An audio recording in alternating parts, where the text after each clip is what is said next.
पाकिस्तान को लगा कि कुछ पटाखे फोड़कर वो भारत को डरा देगा और भारत विश्व समुदाय से शांति की गुहार लगाने लगेगा। लेकिन 2025 के भारत के बल का शायद पाकिस्तान को भान नहीं है। पाकिस्तान कायराना हरकतों को अब तक अंजाम देता आ रहा था। शिशुपाल की तरह भारत उसकी 100 गलतियां पूरी होने का धैर्य दिखा रहा था।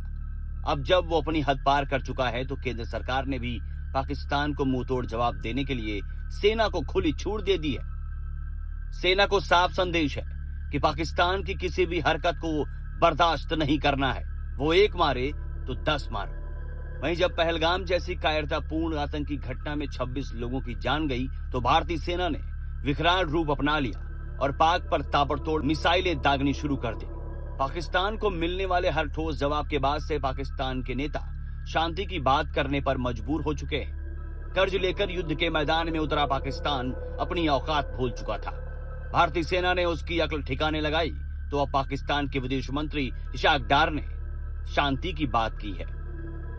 भारत पाकिस्तान के बीच तनाव पर इशाक डार ने पाकिस्तानी न्यूज चैनल जियो टीवी से बातचीत में कहा कि अगर भारत अपनी तरफ से आक्रामकता नहीं दिखाता है और हम पर हमले रोक देता है तो हम भी तनाव कम करना चाहेंगे।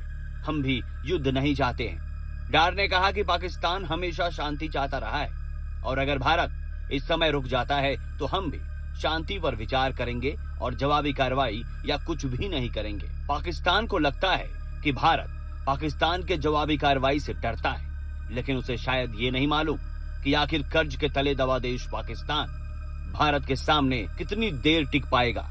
पाकिस्तान के विदेश मंत्री इशाक डार को अपने देश की हालत का शायद अंदाजा है और अब वो शांति की बात करते दिखे जा रहे हैं। उन्होंने कहा कि हम वास्तव में शांति चाहते हैं क्योंकि हमारा उद्देश्य विनाश और धन की बर्बादी नहीं है। उन्होंने ये भी कहा कि पाकिस्तान ने इस तनाव को कम करने के लिए कई देशों के साथ संपर्क स्थापित किया है। डार ने कहा कि पाकिस्तान ने अमेरिकी विदेश मंत्री मार्को रूबियो से कहा है कि तनाव कम करने की जिम्मेदारी भारत पर है।